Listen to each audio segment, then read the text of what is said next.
Ramdam na rin dito sa Metro Manila ang epekto ni Nando na sa ngayon ay tinuturing na pinakamalakas na bagyo ngayong 2025. Nasa Pag-asa Headquarters si Paulo Del Rosario para sa weather update. Paulo, ano na ang latest kay Nando? Pinky, kaninang alas 3 ng hapon tuluyan na naglandfall ang Super Typhoon Nando sa Panuitan Island sa may Kalayaan, Cagayan. At unti-unting itong kumikilos papalayo ng Babuyan Islands. Huling namataan ang sentro ng bagyo sa baybayin ng Kalayaan Island sa Kalayaan, Cagayan kaninang alas 5 ng hapon. Taglay nito ang lakas ng hangin na umaabot ng 215 km per hour at pagbugso na papalo ng 295 km per hour. Ito ay patuloy na kikilos sa napakanluran sa bilis na 25 km per hour. Ayon sa Pag-asa, nakataas pa rin ang TCWS number 5 o Tropical Cyclone Wind Signal number 5 sa Babuyan Islands kung saan inaasahan ang typhoon force winds na aabot sa hanggang 185 km per hour sa loob ng 12 oras. Signal number 4 naman ang nakataas sa southern portion ng Batanes, northern portion ng mainland Cagayan at northern portion ng Ilocos Norte.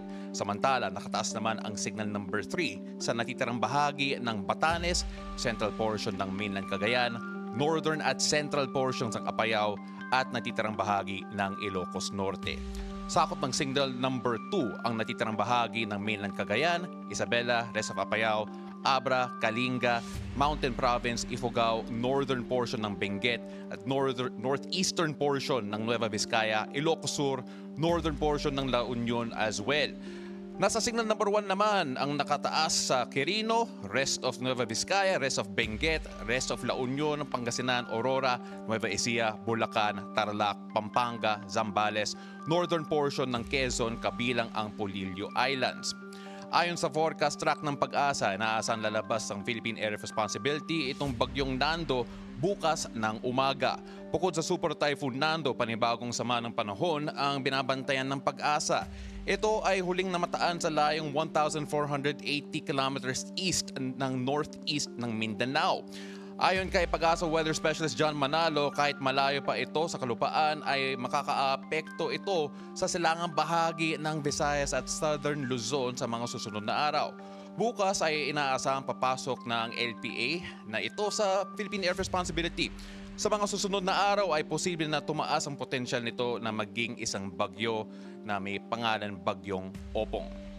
Well, ngayong gabi, patuloy na pagpapaulan sa bansa ang Super Typhoon Nando at ang pinakalakas na hanging habagat. Sa Visayas at Mindanao, asahan pa rin na pulo-pulo ang pag-ulan at pagkidlat at pagkulog dahil sa hanging habagat. Of course, we're now joined by Pag-asa Weather Specialist Shenel Dominguez. Shenel, kanina sinabi ni Pinky na ito ang pinakamalakas na bagyo sa 2025. If I'm not mistaken, ito ang kauna-unahang bagyo sa 2025 na pumasok sa Super Typhoon category. Ano ba ang criteria para sa isang Super Typhoon? Yes po, ito po yung pinakamalakas po natin ngayon po na bagyo. So ito po kasi yung Super Typhoon, umaabot po ng 215 kilometers per hour po yung lakas ng hangin po yung maximum sustained wind. Magkaiba pa po yun sa bugso. Gaya po nung sinabi nyo kanina, umaabot po yung bugso neto ni bagyong si Nando. Bagyong Nando, umaabot po siya ng 295 kilometers per hour po. May mga bagyo ba na makita natin na in comparison sa bagyong Nando po? Kung makukumpara po natin itong si Bagyong Nando, dito po sa bagyo pong nakaraan po natin last year po na si Julian. Pero ito po kasi si Julian, naging isang ganap na super typhoon after po niya maglandfall dito po sa may Babuyan Islands din po. Pero kung makukumpara po natin, halos parehas din po sila ng track. Maraming salamat at Pag-asa Weather Specialist Shenel Dominguez. Pinky, back to you. Maraming salamat sa iyo, Paulo Del Rosario. Nag-uulat ang live mula po sa Pag-asa.